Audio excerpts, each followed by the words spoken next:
to A Well-Designed Business. My name is LuAnn, and I'm so glad you found this podcast. Together with my husband Vince and our partner Bill, we have grown our company Window Works from the ground up.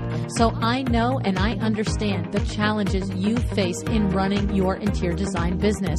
I also know that your talent alone isn't enough to ensure your success. So on this podcast, we talk about strategies and practical steps to help you grow your business.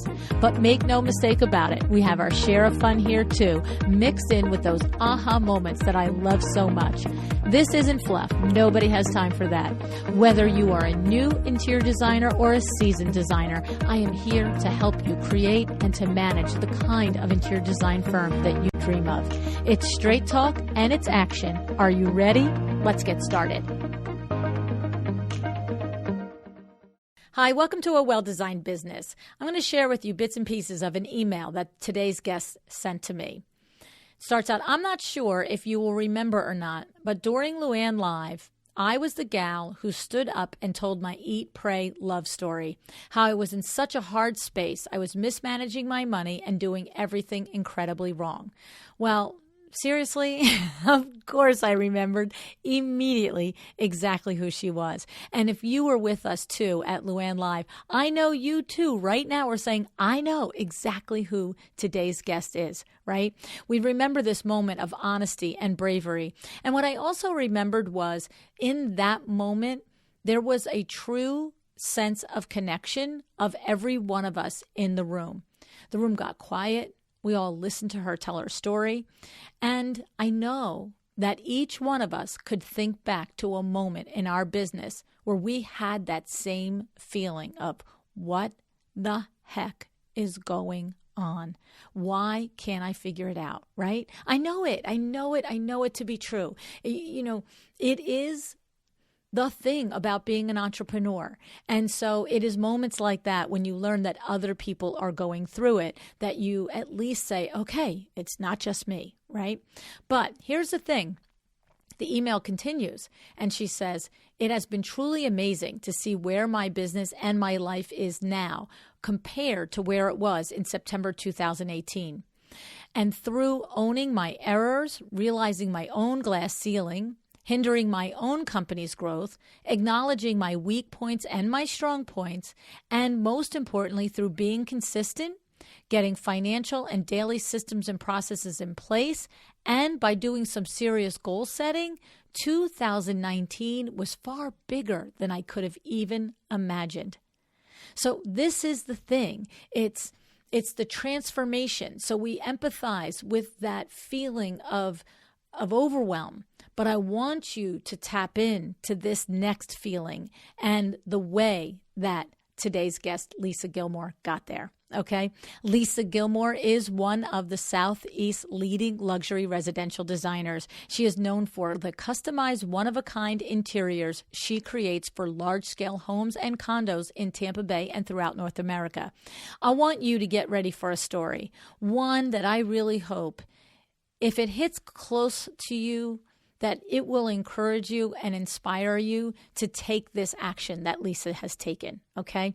You know who else inspires me? J-Pour Living. J-Pour Living is a company who commits to so much more than simply creating beautiful rugs for your interior design projects.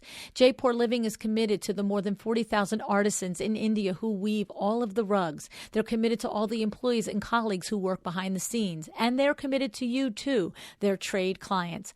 With one-of-a-kind designs, the latest tech built into their website, and the genuine desire to help you source the perfect products, J-Pour Living is a rare resource. Open your trade account today at jaypourliving.com/LuAnn. That's JAIPUR living.com/LuAnn. All right, let me have Lisa Gilmore tell you her Eat, Pray, Love story.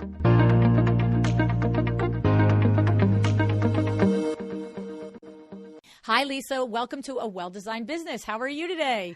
I'm so good. How are you? I'm excited to have you. That's how I am. Yes, I'm so excited to be here. I know. It's fun. Look, every interview is fun for me. I think you can tell I have a good time doing this, right? Yes.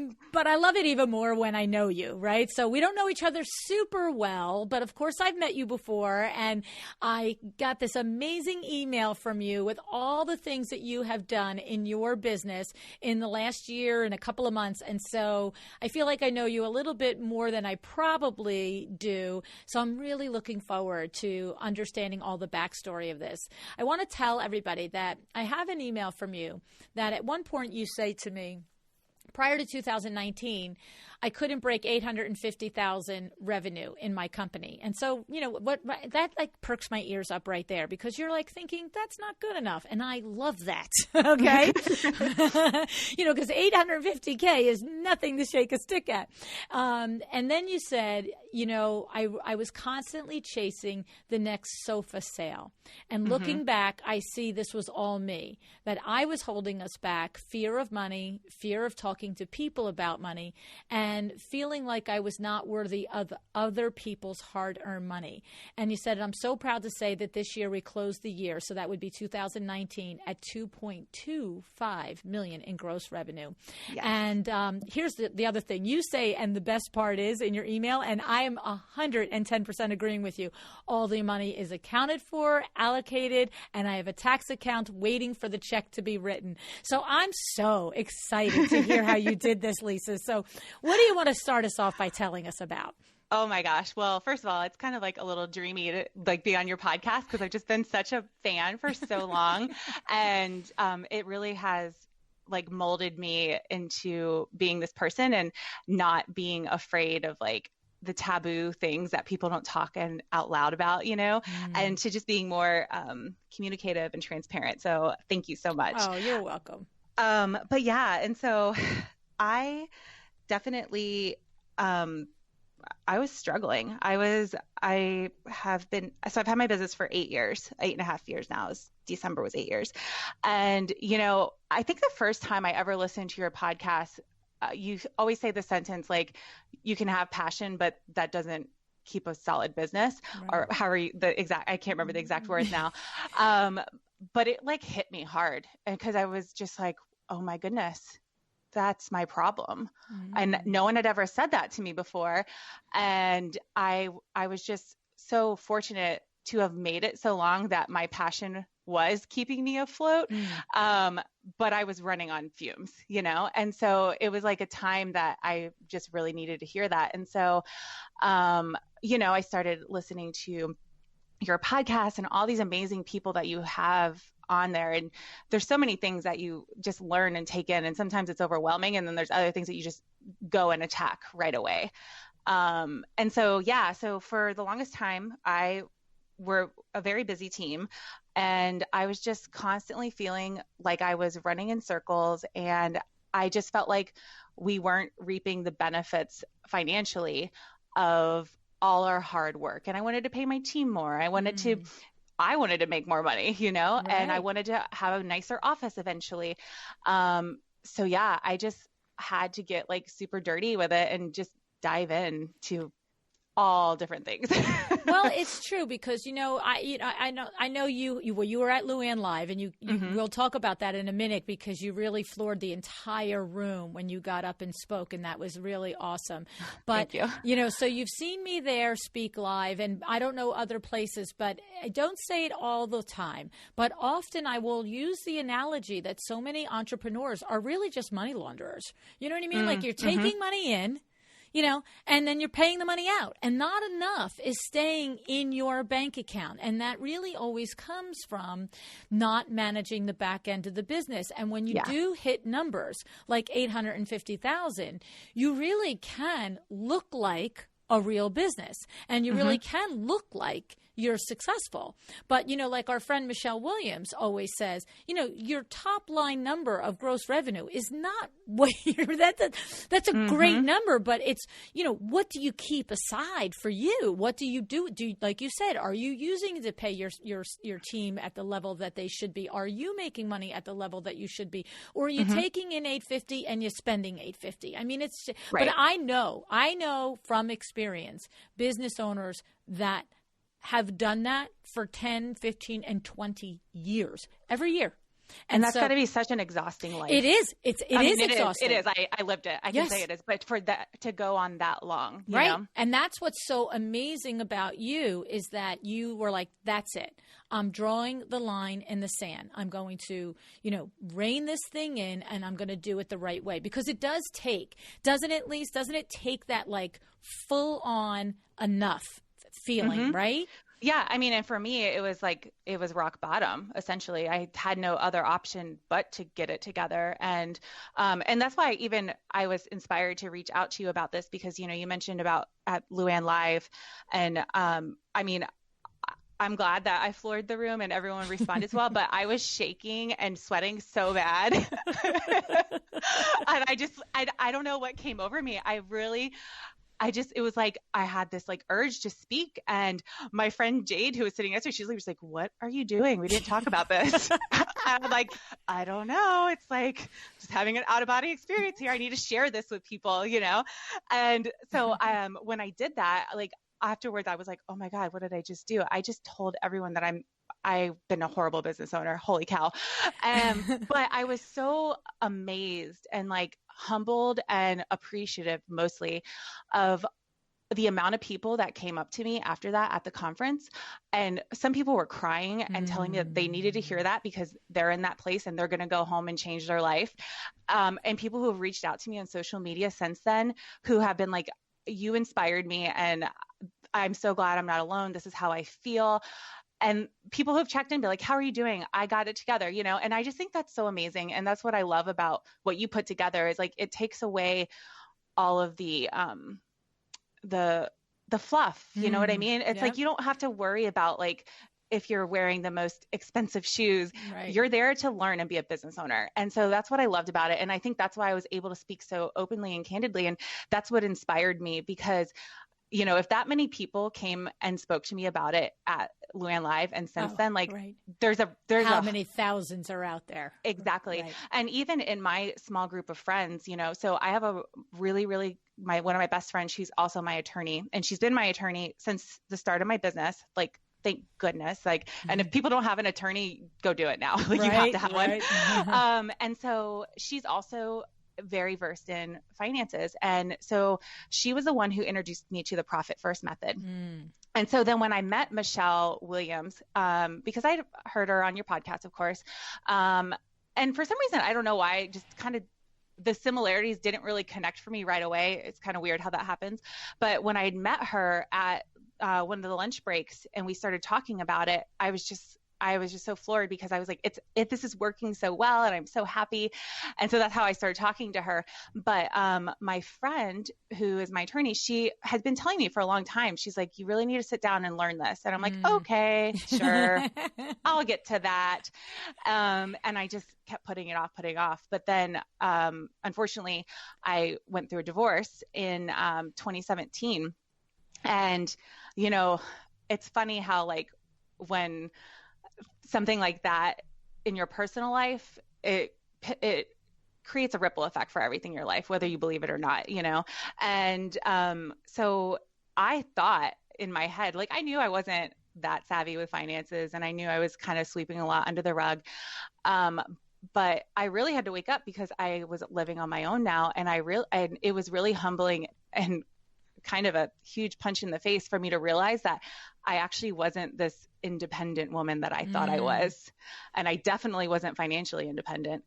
And so I had to wake up because I definitely would have absolutely had to close up shop if I didn't get it together. Right. And the thing about it is that was part of what you spoke about at LuAnn Live. And you know, and it just hit me that, you know, the 10,000 designers listening all weren't with us. Yeah, and so exactly. I'm like, that was such an amazing story, but they don't know it.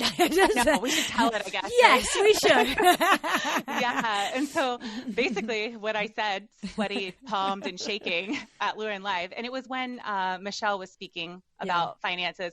And because I had told her that I had coined Finance Friday. And this is what I do. She's like, well, what do you do on Finance Friday? And I was like telling her, she said, do you mind if I use that on stage to talk about it? I'm like, absolutely, my pleasure. And so she mentioned it and she was like, I got this from Lisa. And that's when I stood up and because she was talking about just how much your life can change when you start, you know, paying attention. And I just felt the urge to tell people a real life story. And so basically, what had happened is I was running this business and I have a team and we did, you know, high volume and very great projects. But I was constantly, like I said, chasing the next sofa sale and not understanding what was going on. And I wasn't able to manage it. I mean, at one point it was all going into this one bank account. It's like the cluster account. And we didn't even have a system in place, like to reconcile invoices in and purchase orders out. So my accounts manager would just like be like, oh, cool, they paid. So I'm going to pay this off tomorrow. And I didn't even have time to wrap my head around it. And that's no fault of hers. I wasn't guiding her the right way, you know, to do that. Right. And so long story short, I was getting divorced and I was going through this whole, like, I call it like eat, pray, love, and traveling when I shouldn't have and spending money that I didn't know if I had or did have because it was just, you know, as things go. And was in South Africa and I was there and I literally had hardly no money. It was like one client's check bounced. Another client had a check that we had written for a refund, long story short, but it was like a $13,000 check for something that they got credited from a vendor that I hadn't allocated properly for months. And they decided to cash it like 3 months later. And then just, you know, mismanagement and stuff like that. And so I literally had to call my mom from South Africa, and nothing will humble you more than that, and ask her to put money in my account to pay my rent. Like, whoa. I mean, yeah, crazy. There's nothing that'll wake you up more than that. And especially because you're out running a business. Like exactly. That's what I said at the beginning. It's like, it looks successful. It looks like everything's fine. And, you know, for your mom, she's probably thinking, Lisa, you're a grown woman with a big business. Like, you have employees and a place. Like, what are you doing? How do come you need the rent money, right? Exactly. And so it's, you know, it's funny because we have my great grandmother, her name was Betty, and we had like family funds. It's like our emergency account. We call it the Bank of Bob, Bank of Betty. And I was like, Mom, I need to borrow from Bob. And she was like, what? I'm like, this is what's going on. I can't talk about it. This call's really expensive from Africa and you're paying for this too. She was just like, oh, we're talking. Don't you worry. Oh, yeah. Yeah. We'll finish this conversation, sweetie. Yeah, exactly. So thank goodness for Bank of Betty. Yeah, right. Oh, but that's the thing. And that's what I meant. It's like you were running a business, money was coming in, it was going out, but you weren't managing it, what was happening in the inside of it. And exactly. Yeah. And so, and it was a very amazing moment at LuAnn Live. And it's so funny because I've said this a billion times on anybody that I've spoken to on the show that's also been at LuAnn Live. It was an unusual phenomena to be in a room with 250 people and feel like we were there with 20 people. Oh my gosh, for real. I think about it all the time and I'm just like, it's like the best summer camp ever.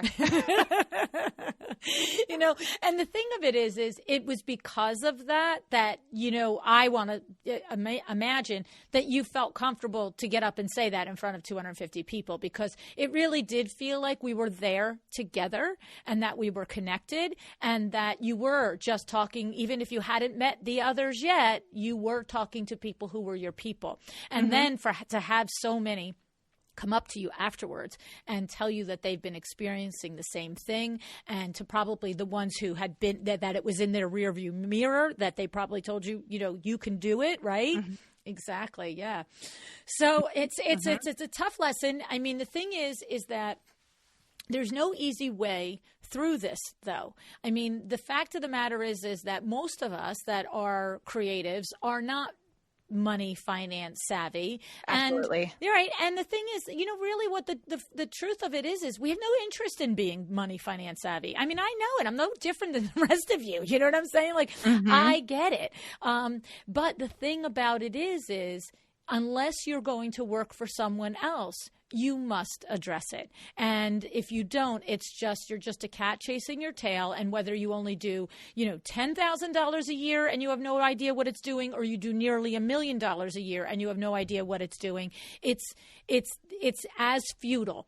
And it's even more, it's even more of a darn shame when you are hitting nearly $1 million and you've got to ask your mom for money from Bob. I mean, like 100%, that's crazy, right? Yeah, absolutely. And the thing is, though, it's like, I agree with you. Like, and I grew up in a family. You don't talk about finances. You don't talk about religion. You don't talk about politics. That's like the ground rules. And so it was like, I grew up in this family. We didn't talk about it. Like you said, it doesn't come natural. And quite honestly, I started my business out of a need. And I just kind of like hit the ground running, and I've always just been like in this like survival mode, you know? And so I think that's so damaging to us. But what I was going to say is, it's funny because I actually, since I've done this and since I've, paid more attention with it, I actually really like it. I know, right? It does turn, it's crazy. Turn a corner, right? Yeah. It does. It like it's exciting, and to see like, and thankfully us designers, we are in a very lucrative business. So you can turn it around really fast if you really put your mind to it. And I'm perfect example of that. And it's so funny because I called Vivian, my attorney friend who helped me, and I was like, oh my gosh, can I come over? Can we talk about profit and loss? And she was like, who are you? And I'm like, I know, it's so exciting. Well, it's true because, it's very painful to make yourself sit down and do it and trudge through trying to understand, the allocations and, la, la, la, and blah, blah, blah, but once you plow through, you're exactly right. And I'm glad that you brought that part of it up, Lisa, because it is exciting. And I haven't met a single person that has taken the hard step of plowing through that hasn't also said what you just said, that on the other end of it, it's like, oh yes, how about if I look at this bank account 3 or 4 times a day and really understand, because you just get excited. It's motivating. Exactly. It's very motivating. And it's like, you're not living in fear anymore. Right. And I think that's the biggest thing. And like, we psych ourselves out, and we, like I said, I was always in survival mode. I was buried in student loan debt. I was, trying to do all this. I was young. I started my business when I was 25. So I had so many like life lessons still to learn. And, it just adds up. But once you like remove all that and in a way, kind of like remove your vanity about it and just be like, okay, stop being proud and like get dirty and do this. It's just so rewarding. And you can't even explain just how freeing it is to feel that way. Right. It's so true. So once you understood, so it's not this magic, potion. Oh, I understand my balance statement and I make money. Right. Yeah. So tell us then, as you got a hold on understanding it, what were the changes that you then made in the way you do business or you run your projects that enabled you to increase the revenue by such a dramatic amount? Yeah. So first of all, I wanted to say that I think is so important, because if anyone's like how I was, it's just so overwhelming, and you've had your head in the sand for so long that it almost feels impossible even to like pull it out. And so I think one of the biggest things that you really need to do is find people, meaning like, financial advisor, CPA, bookkeeper, that speak a language that you understand, because that was my biggest problem. And I felt really stupid. And so I was able to work with, I was fortunate, one of my best friends, and she had so much love and care for me, and I, could be vulnerable with her. But even since I started working with Peter, the designer CPA, and he's just so phenomenal, like breaking things down. And and you don't feel dumb at all. And just hearing like Michelle on your podcast and short conversations with her, I know people would have the same experience. So, it's so important to realize that like you need to find people that speak a language that you understand, that understand that like you might need a little extra help understanding. And you shouldn't feel ashamed of that, because at the end of the day, like you're going to be their client. And so they should be working hard for you.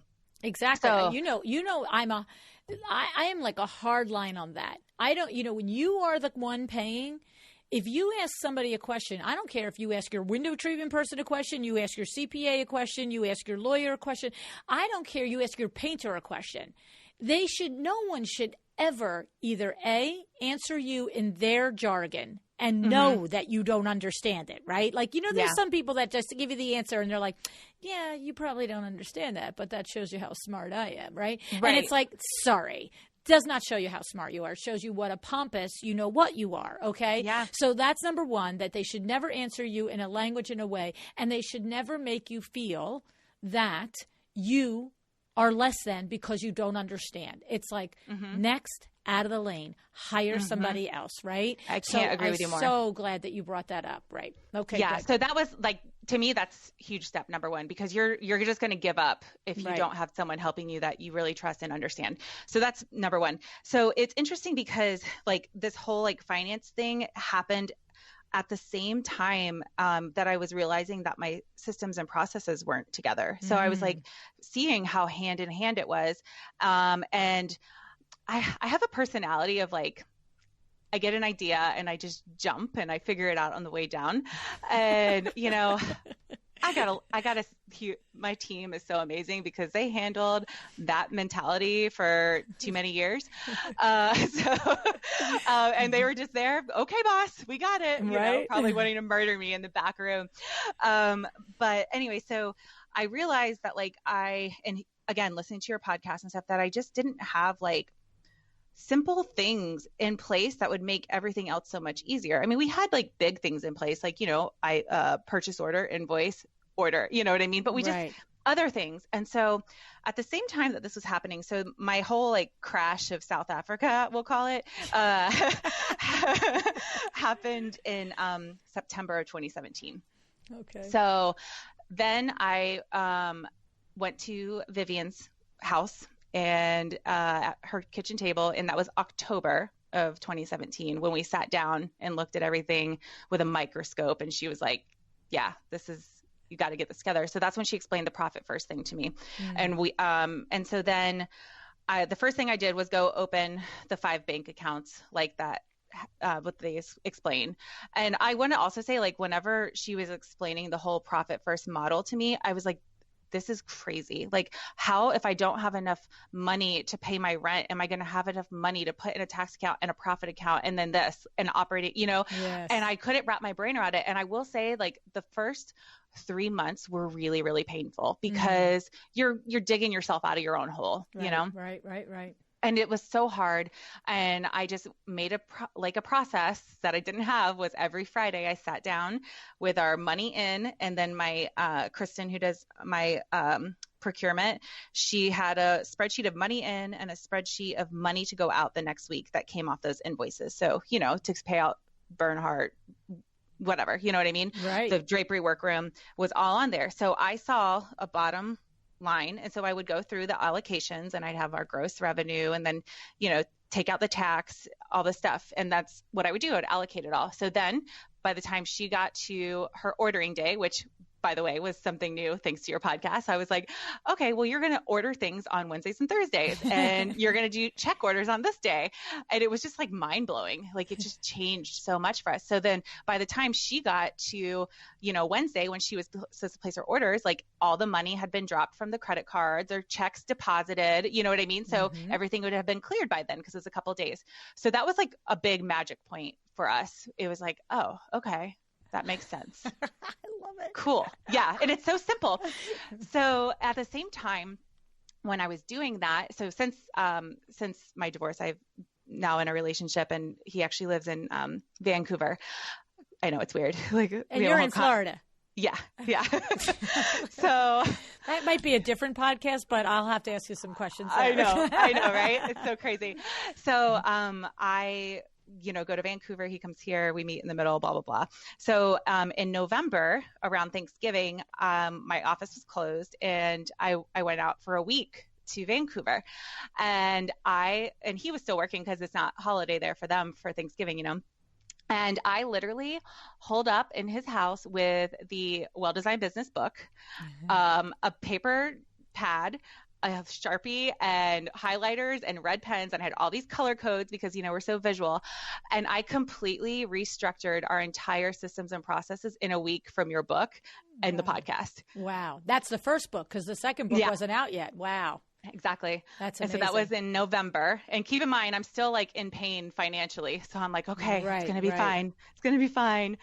And then, you know, fast forward, going into the new year and all that stuff. And also another thing that happened too was I decided to stop doing consulting on commercial work. Because at the time I was doing like consulting on like boutique hotels and really cool like hip bars and things like that, but it was just draining me. And then when I sat down with Vivian and saw, honestly, like the profit margin wasn't there and it wasn't really feeding me joy anymore, I was like, you know what, I'm not doing this. And so I literally just cut the line in the sand, and I was like, take it off the website, take it off everywhere. If we get a call, I don't want to hear about it. Just tell them we don't offer commercial, and here's a list of references. And that was huge too, because it was like people got what our message was all of a sudden. Like, we do really cool residential projects, and this is what you're going to find. This is what you're going to get. So starting the year was insane. We were just like, I think we signed like 4 projects in January that year, and they were big ones. And so that was moving into January 2018. So I'm still getting through it. I'm seeing the light at the end of the tunnel. I'm like, okay, we actually have money in a profit account. This is cool. It's not a lot, right? But there. It's there. Yeah. And then I was like, my sales tax were getting paid on time every month, and my resale tax, you know, and there's still money there. And oh my gosh, my employee, like, this is cool, you know? So what's going on? So then by the time March had happened at LuAnn Live, I think at that point, like, I had, I can't remember now what the exact numbers were, but it was pretty amazing. Like, I had like $20,000 in like savings, and in my personal savings at that. And I don't remember now, but like my tax account had like money sitting in it and all this stuff. So so that's how it all started. So all these things kind of happened at once. It was like this beautiful rock bottom in a way that I was just like, enough's enough, and we're getting it straight. I love it, Lisa. I love it. It's so good. And so I just want to review, you know, what you said was the steps. Because I said, you know, I'm saying, how do we go from, you know, 850 to 2.2, right? And you're saying, number one, you recognize that you needed the professionals around you that would be willing to teach you and help you and not make you feel silly or stupid no matter what the question. So that includes your CPA, your bookkeeper, your lawyer, whoever it is, okay? Then you said that you really realized that your processes and systems weren't in place, that you had the big systems in place, but not the micro systems. That's what I heard in there, right? It's like, correct. You know how to order furniture, but do we have any system for ordering that furniture, and what is it enunciated? And so you know, instituted those things. Okay. And so some of that included with the Friday finance review, right? So you're looking at everything, you get a big check from a client, you're pulling money to go into the tax, you're pulling money to go into the payroll, you're pulling money to go into the operating expenses, and then the following, and to profit. And then the following week, you know, your expediter can sit down, and the money that's left is the money that she's supposed to use to pay for that product and place those orders. I love it. And then, you know, you have your little weekend in Vancouver with me and my first book. I didn't know, that's news for me. I didn't know that part of the story. Yeah. And I have said that often, that, you know, it's so funny because you were one of the first people that I know, like, whenever you do anything, whether you're writing your website copy, whatever you're doing, you always write to one person. And the truth is, when I wrote that first book, I actually was writing it to 2 people. And so there are some chapters that were, and the reason why I think it was effective to writing for 2 people is you have been the first person that has told me that you were the second person that I was writing to and that it helped you. So the first person I was writing to is somebody who is about to start a business and is like, hey, wonder what I should do to start a business, right? And it starts with what is your mission? What are your core values? What is your vision for your company? And it takes you through in 10 chapters what I really know are the 10 steps to starting a successful business. But the other person that I wrote it for, always in my mind, was exactly who you were. The entrepreneur, awesome. Right? The entrepreneur that was making big gross revenue numbers, but that was exhausted, was unaware of what was going on and just felt like that they were on a hamster wheel. And how can I have $150,000 in gross revenues and I don't have money in my personal banking account and I don't have the taxes when they're due? Like, this is insane. And the thing is, what I've said is, if you're that person, if you go back and start with that book, you'll find that there's steps that you missed, right? Like, so maybe you're doing 5 of them out of 10. Maybe you're doing 7 out of 10. Maybe you're doing 2 out of 10. But I know that you can recalculate your business based on that. But you're the first person I've ever talked to that was, you know, in that stage where they were making money and outwardly looked very successful, but that the book helped them get it back on track. So that's super exciting for me. Thank you. I'm so happy to hear that. Yeah. I mean, it really spoke to me in such a huge way. And, you know, I think every designer can relate to this. Like, when we're working and we're so visual and we're so creative, on our minds, we think big. You know what I mean? We think about these big rooms. We think about all these things that are going to go in to make it this amazing space. And we're orchestrating this puzzle. And I can do that all day, every day, in my sleep, when I'm dreaming, whatever. Like, it's just such like in my DNA. But there's certain things in my life that, and I think it's because I put so much like energy into the design, that if I have to like really think of all the steps, I'm like, oh, that's too much. I don't want to do that. So what I loved about your book was that it really kind of makes it dummy proof, if you will. And it really breaks it down so simply in a way that, like, you're talking about your business and all these steps, but I was easily able to translate it into my own. Right. And it was just like this guide and this puzzle. And you're right. Like, because there was some steps that we were doing and I was like, oh, good. Okay. Yes. Right. I'm doing that one. Yay. Oh, okay, good. Yay. But then there was like a few key, and I can't remember off the top of my head, that I was like, oh, that's going to be a big deal, you know? So yeah. And, I'm so excited. That's great. Yeah. I mean, it's 4 years since I wrote that book. And so 3 years, whatever it is, 4, I don't know. I think it's 4. I don't know. Yeah, that's very cool. Very exciting. And then the other thing is, I love your last one that, well, I don't know if there's any more, but I'm recapping here. So this 4th one is that you decided to drop the commercial projects, that 2 things you weren't enjoying, and you knew, and you found out by analyzing it that they weren't really generating enough profit for the effort and hours that your team and yourself were putting in. And so you just said, that's it. It's off the table. And I love that you did it and you took it off your website and you just started to refer them out, as opposed to just like, well, there's one more inquiry. I should probably take the one, because especially at this point in your career here, Lisa, here you are, you're just described in this fall that it's very difficult and very painful to extract the money into these, you know, like you said, I'm going to put money in a profit account when I've got bills to pay. And so you're in this really tough financial spot, and you still pull it off the website and turn the work over and refer to other people. But the result is that you now are attracting more people that were your ideal client, it sounds like. Yeah, your message is more clear. And you're right. It was a very hard decision to do that. But I also dug a little deeper and I was like, why am I holding on to this? And I realized it was kind of vanity, because I liked it when people would go to these bars and like post on social media and like, oh my God, Lisa Gilmore design is so amazing. But like, it was just attracting more of the same. And I was just spinning my wheels. And if you like to do that work, that would be what you would want people to do, right? Yeah, exactly. And so I realized that I had to kind of like put my pride aside, you know, and just get over it. And then funny enough, you know, they say weird things come out of areas that you don't realize. And, you know, how sometimes looking back, you're like, oh, that was a blessing actually. So I'm actually not licensed. I don't have my NCIDQ license. And I would consult on these projects with architects and things like that, but it was nothing ever done, you know, ill will or wrong. Even I did everything, you know, by the books. I wasn't, you know, submitting drawings or anything. I was just basically out there putting the dream together, if you will. And a local designer turned me into the state, and I got a cease and or whatever those things are in the mail, you know. And at first I was really honestly disappointed, because of course I looked who this person was up, and she was an older designer, because you have to state who you are that's turning it in.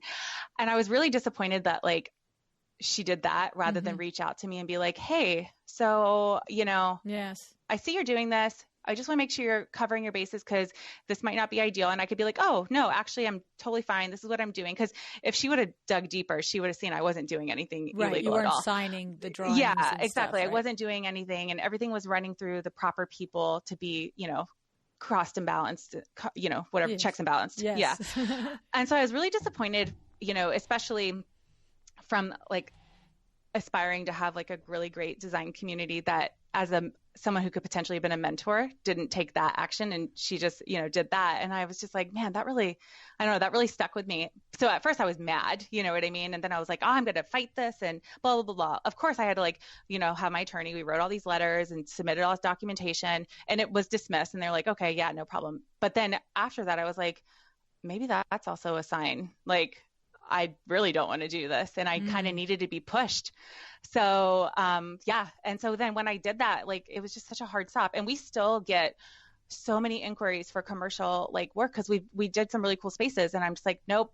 And it's even people coming back. And I'm like, sorry, we don't do it. Go this way, and that right there has really like took our business on a rocket almost, because our residential just like grew immensely and people weren't confused anymore. They knew what they were getting. Yeah, I love it. I have to say, my first immediate thoughts on that whole interaction there is that other designer, she was operating from fear and scarcity mindset, right? Mm-hmm. She's looking around, seeing and thinking that you're taking a project that she's qualified to do, you're not qualified to do. And, and look, all of that might have been true, but to your point, like to go in official channels like that just really, like I always say, your mama didn't tell you, she didn't tell you to say something nice, and don't say anything, right? Like like it's not your business. Like I don't need to teach you to be a good business person. Like, exactly. I do need to, I want to, but I mean, in general, right? Like, and then also too, it's like, I live in Tampa Bay. I live in St. Petersburg. Like it gets a lot and people are here, but at the end of the day, like St. Petersburg is about 30 minutes wide. Like everyone knows everyone. Like, come on. But like, the thing is, this is exposed. That's what I'm saying. This is exposing her fear. Her fear mentality and her scarcity mindset, that she's trying to, she thinks that by eliminating you as competition, she's going to get another project. And she doesn't realize that she's going to get another project based on what she does, okay, and not what you are doing or not doing. And so, you have to check yourself when you check your motive for doing something. But what I also love, Lise, is that what you did was you looked for your lesson in there. You see, I always say that no matter what happens to you, look for your lesson in it. I learned that from my Aunt Honey. I don't know if you met her that weekend when you were there with us. I didn't. No, I wish I could have. Yeah.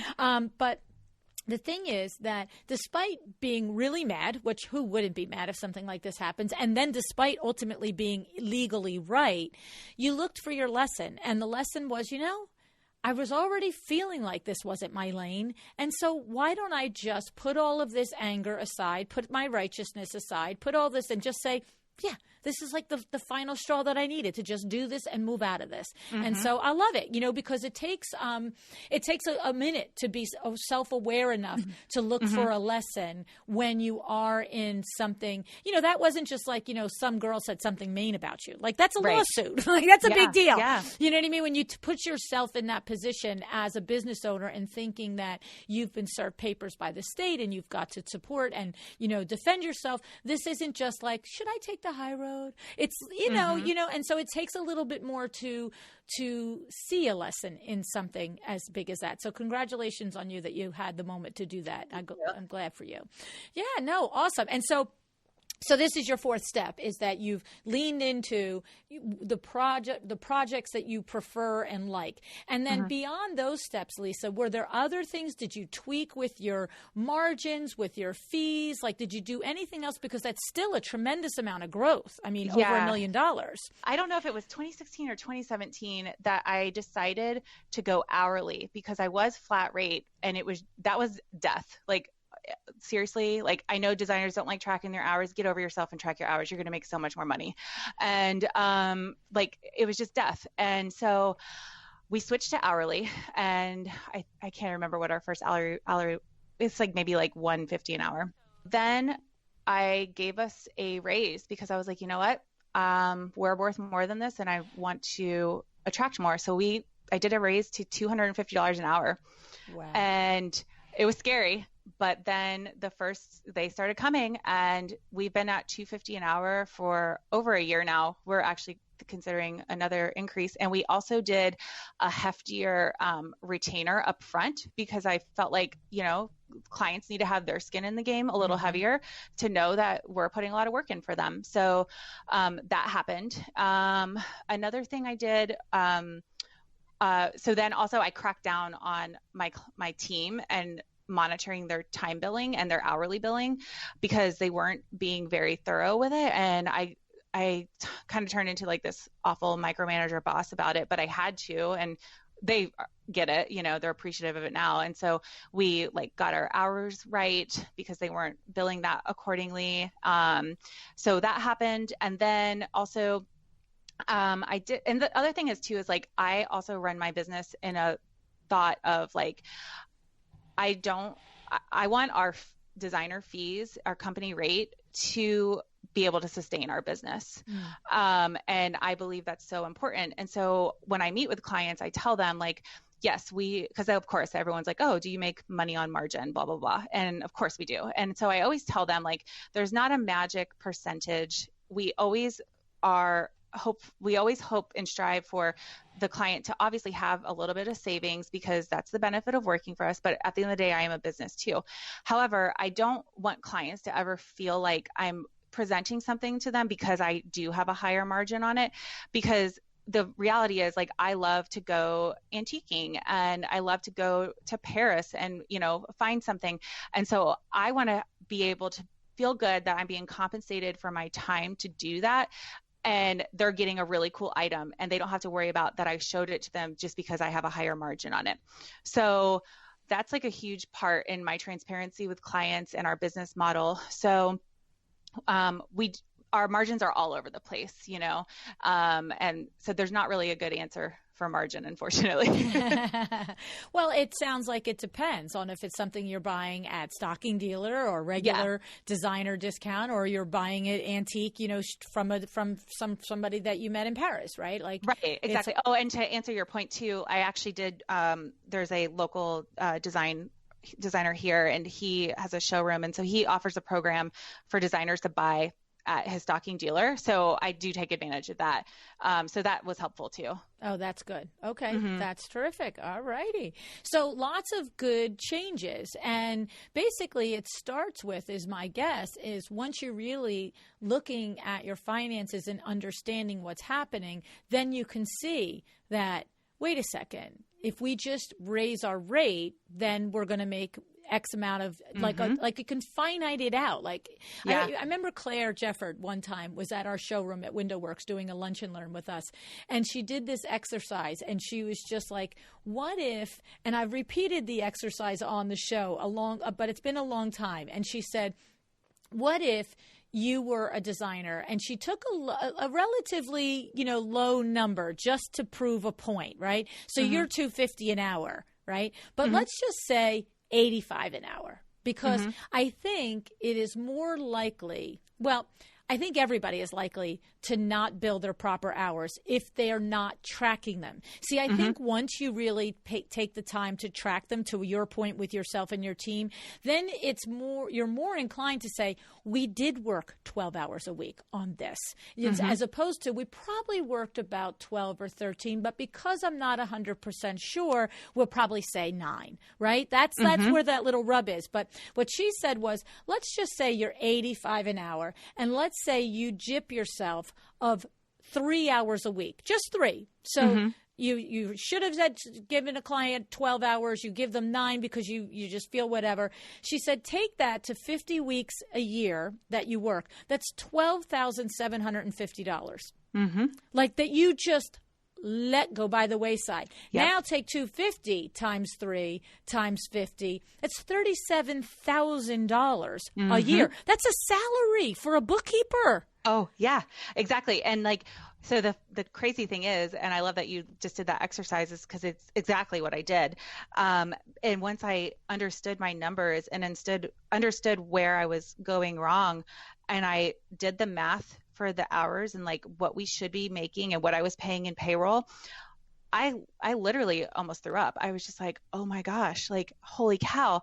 But then at the same time, it was very inspiring and motivating because I'm like, oh, but we will get that. Like, that's like wait. a number you can count on. That's the thing. You really can. I mean, nothing is ever, here we are in the middle of, while we're recording, of COVID-19. So nothing is ever guaranteed to us. But for the most part, you can project that pretty sanely for the most part normally, and just say, we bill at this hourly rate. And of course, that you have to, once you get your expenses in line and everything else, you do have to figure out what is your minimum billable hourlies that you have to do a week in order to be profitable, right? Remember? Yeah, do you remember absolutely. the show with Tori Alexander? Is that her name? Tori Alexander, right? So she was explaining that she knows exactly how many billable hours herself and her team have to hit each week by team member. So she might have to hit 10 and somebody on her team might have to hit 20 and another one has to hit 15, whatever it is. Okay. But what she does is on every Monday, they review where are they for the week, where are they for the month on every single project. And they have the project review on Monday broken out into what are billable activities and what are not billable activities. Oh, that's smart. I don't think I heard this one. Yeah, you got to listen to it. And so what happens is, she's got the grid in front of her. Everybody has the grid in front of her. And you have to listen to the show for the exact details, right? But what struck me and the point that I remember on it is she said on Wednesday, like every day, she reviews the team's billable hours from the day before and week to date. So on Monday afternoon, she looks at Monday. On Wednesday, she looks at Monday and Tuesday, right? And she said, if I'm sitting there on Wednesday and I look at the billable hours for the team, and somebody's supposed to be billable 20 hours, and it's Monday and Tuesday are gone, and they're only at 2 hours, she said, I walk out into the office and we switch gears. We all now go to our project master list and we pick billable activities to work on today. That's smart. Isn't that brilliant? Right. Yeah. And so if she knows, because there are so many parts of a project that you're working on that are important to do and you need to do, but as a business owner, she said, I can't get to Friday and find out that all four of us, spent 3/4 of our week on non-billable because we're all doing what we're supposed to do, but nobody's watching what we're doing. You see? Yeah. Yeah. I tell my team that their goal is when they're turning in their hours for payroll, because they're all hourly, that their goal should be 75% billable. Right. And to that point too, what I wanted to say, because we are in COVID-19 and talking about this, I am so glad that I did switch to hourly, and I'm so glad that I do operate where it's like, this is what we're paying in our services, and not so heavy, like pushing on the sales, because like a lot of people aren't buying the furniture, but guess what? We just got $55,000 for the month of April in time billing. Wow. So we're, so it Yeah. speaks volumes. And so, and I'm seeing people on all these different like social media forums, like designer forums, and, rightfully so, people are nervous and stuff like that. And it makes me, I just want to like have individual conversations with all of them and be like, well, are you billing for yourself adequately? Because the thing is like, okay, so maybe people aren't buying their sofas and their chandeliers right now. They're getting nervous, but the houses are still being built and people are still working. And so we're working on the drawings, we're working on sourcing, we're doing all these things, and people are still ordering things. Actually, I've been surprised about that. But we're able to kind of stay above the water because we're billing what we're worth. Right. And it's so important. And I know so many designers get hung up in that, and like, oh, I think they should have, product at discount, or, I just pass along my discount, or I don't charge for my hours because I make money on the furniture. And like, you can't just do it one way, because, and this is a perfect example that like, you have to sometimes be able to pivot. And thankfully, I have 2 opportunities there. So I just, if there's anyone that's considering, moving to hourly or questioning the fees that they, bill and stuff like that. Like, just think about like how you could be more versatile to survive in all times. And the thing is, we have a lot of conversation. There's some people that are just committed to flat fee and some people are committed to hourly. And the truth is, I personally don't give a rip.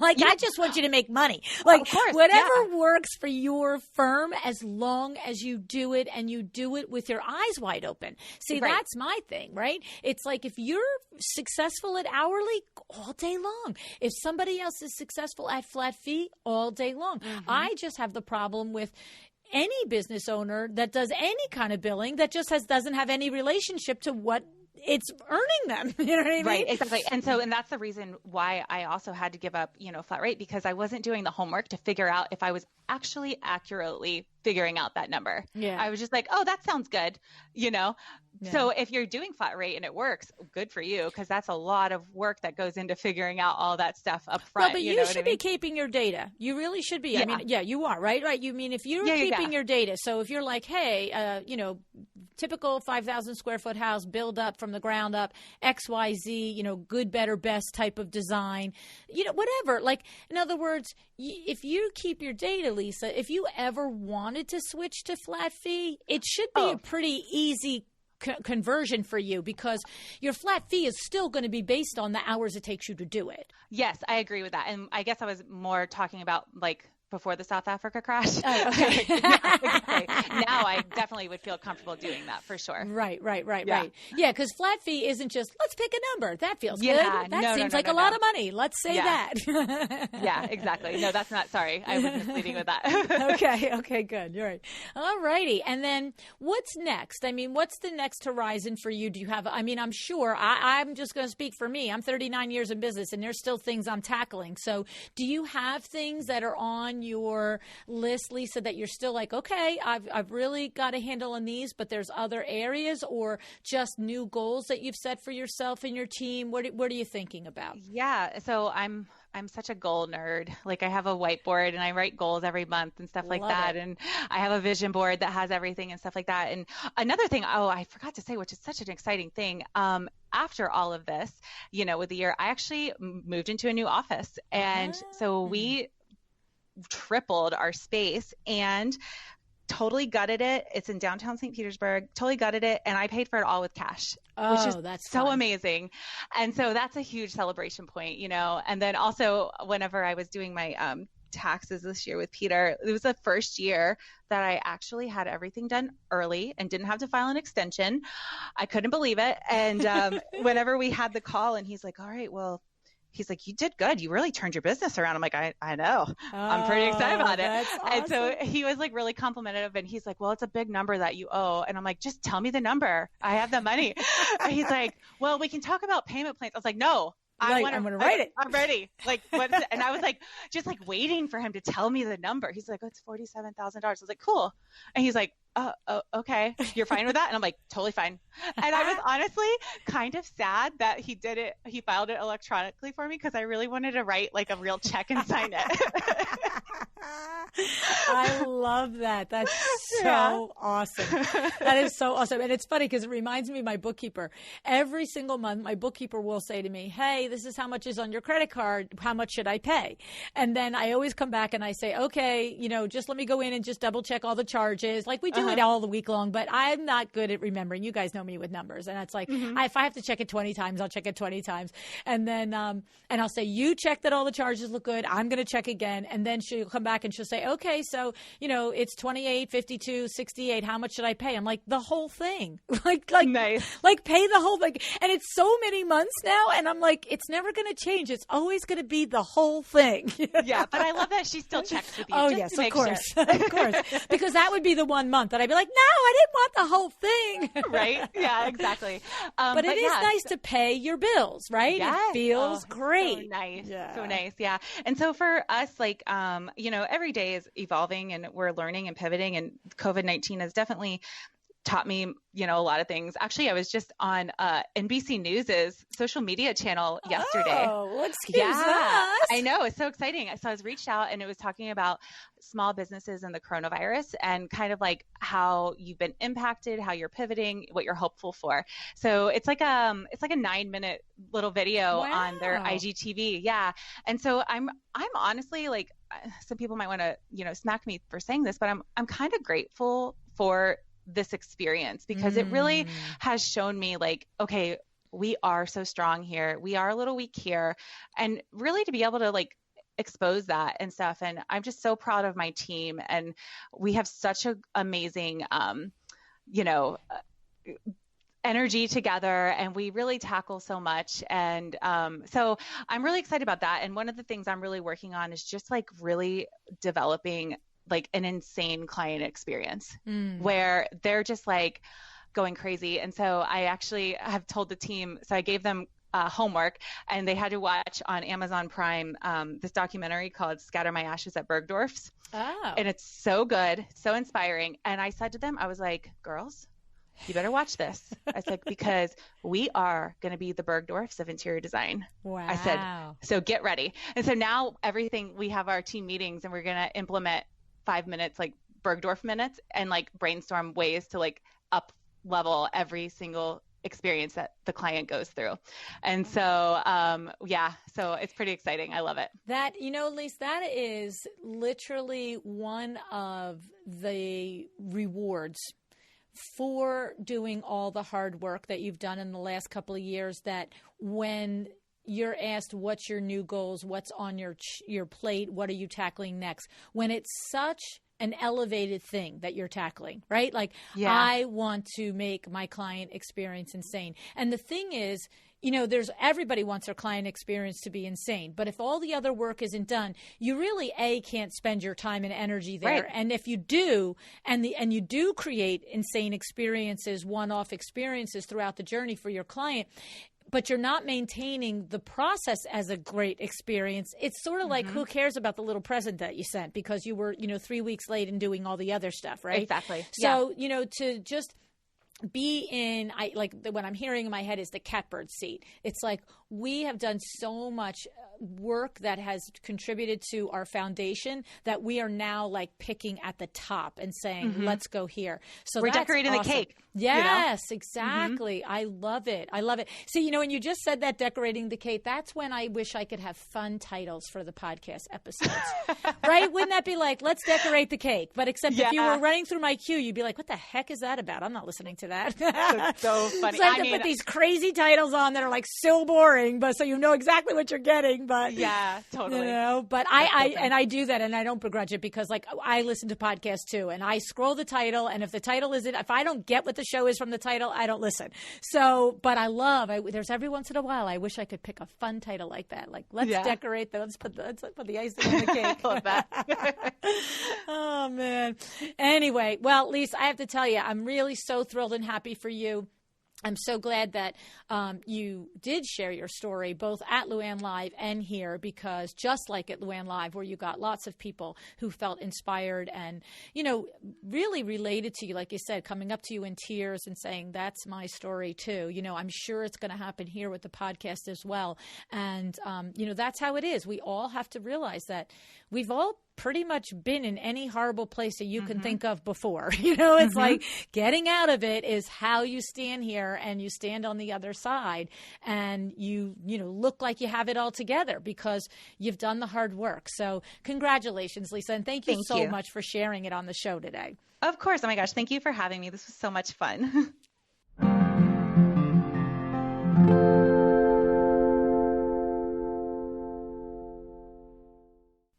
Remarkable, isn't it? Right? I mean, if you really struggle with making money or with growing your business, it is possible to make a change. There was another part of Lisa's email that she wrote to me. She said, my company couldn't break $850,000 in revenue no matter what I did. I was constantly chasing the next sofa sale. And she says, looking back, though, I see this was all me. I was the one holding us back. My fear of money, my fear of talking to people about money, and my feeling like I was not worthy of other people's hard-earned money. And she says, I'm so proud to say in 2019, we closed the year at $2.25 million in gross revenue. And she said, the best part is all the money is accounted for, allocated, and I have a tax check waiting to be written. She said that to us in the show too, didn't she? So exciting, isn't it? The thing is, I know that if you are squirming in your seat right now, if you have this icky, queasy feeling in your stomach, please take it as a wake-up call. This is your call to action. Look, you have a talent, you have a passion that is capable of changing people's lives through your talent and skill of interior design. Do you realize that if you don't lock down your back end, your finances in particular, you are dramatically limited in your ability to do this for as many people as possible? That you are dramatically limited in your ability to share what you were put here on this planet to do. Okay? And you heard the joy in Lisa's voice when she described her Finance Fridays. Imagine, instead of your current feeling about your finances, which is, I know from talking with many of you, that there is a feeling of dread mixed with anxiety, mixed with fear. You're pretty sure mostly that things are okay with your bank account and your QuickBooks, but it's that not knowing, that little piece that you're like, well, what if I do open it up and there's a problem? So instead, what do? You avoid it and you don't go look at it. I want to change that. I want you to change that. And I'm going to help. LuAnn University is ramping up. I am gathering the brightest experts, minds, and consultants that I have met over these last nearly 600 episodes, and we are together with these rock stars bringing you the courses and business topics that the design schools just don't have the time to teach. Okay? So if you are ready to get your finances in order and you are really finally ready to own your numbers and create the kind of change in your business like Lisa did, I have 2 courses starting in September 2020. In the department of The Profit is in the Numbers of LuAnn University, we have a 101 course and a 201 course, okay? Kat Anderson is going to teach the 101 course. So if you are identifying where Lisa was today, then the 101 course is for you, all right? Kat is going to take a deep dive into the QuickBooks. She is going to take you from the very beginning, setting up your accounts, setting up your chart of accounts, teaching you exactly how to enter your information from your receipts to creating estimates and purchase orders, syncing your bank accounts, doing reconciliations, and knowing what the various reports are that you can generate, such as your P&L, your accounts payable, and your accounts receivable. Okay. Kat is an experienced interior designer. She has impressed me over this last year as one of the most proficient QuickBook users I have met.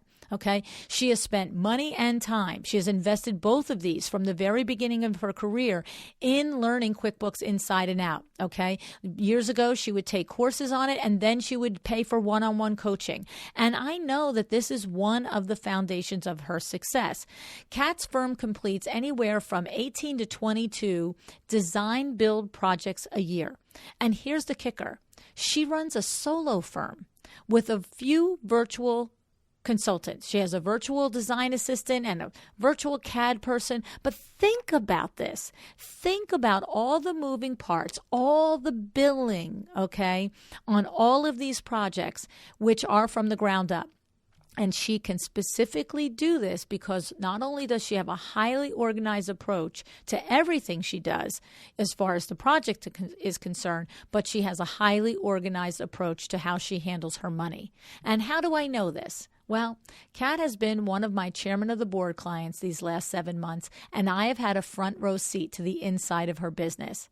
I'm telling you, she is the secret weapon you need if you've been afraid to face your numbers. And the funny thing is when I recognize this, I asked Kat to teach this class. She didn't ask me. She didn't volunteer. She didn't say, could I, should I, would I? I went, you need to teach this to other interior designers. This is amazing. This is that thing. And it's not, the thing about it is, it's just like what Lisa went through. She was afraid to do it because it seemed overwhelming. But once you get to the other side of it, it's freeing. You're happy to have. I want everyone to have a Finance Friday. That's what I want, right? So if this sounds like for you, the registration is opening this week, okay? Go to theprofitisInthenumbers.com to learn more and to sign up, okay? On Friday, August 14th, the registration opens. If you're listening to this show in real time, you can put your name on the list to be notified, but you can mark your calendar. Friday, August 14th, we are opening early bird registration. Now, I had said to you that there's a 201 course as well. The 201 course is going to be taught by Peter Lang. So the 201 course is really, if you're where Lisa is now, you're a year and a half into running your firm, you've been having your Finance Fridays, you know exactly what you're doing. We're looking at Q4 of 2020 and you've got some money in the bank and you're thinking, what do I do? How do I use these reports that I can generate in QuickBooks to figure out if I need to make some purchases, if I've got the money put aside for taxes? What are the best ways for me to leverage the money that I have and the resources I have to take my business into 2021? And this is this next level conversation. So there are prerequisites for this course. You can't just say, I kind of know it, let me get in, right?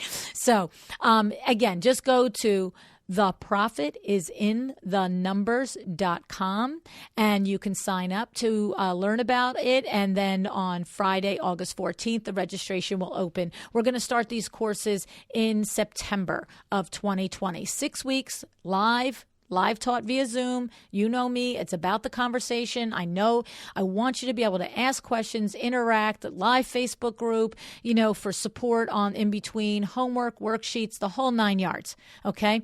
So this is the beginning of LuAnn University. We're rolling it out little by little, so get ready for 2021. That's all I can tell you. Each and every little aspect of the back end of the business part of your business that I can think of a way to support you so that you can learn it by someone that I have vetted and someone that I know knows their stuff, that's what we're planning to bring to you next year. Okay? All righty. So I hope that you have passed this hurdle. But if you have not, I hope that this has given you that little bit of nudge, that little bit of inspiration, that little bit of, you know what? I can do it too. Because this is so key. If you think you want to sustain a business for 10, 15, 20, 25 years, or if you have been in business for 10 or 15 years and you've never learned it, don't be embarrassed. Don't be afraid. Don't think it's too late. It's never too late to understand how you make money. And once you understand it, your whole business is different. I promise you. Alrighty. I hope you make a decision. And you know what one I hope you make? I hope you decide to be excellent. Thank you so much for joining me again today. This podcast is a production of WindowWorks, your resource for custom window treatments and awnings. To learn how we can help you on your next interior design project, go to www.windowworks-nj.com.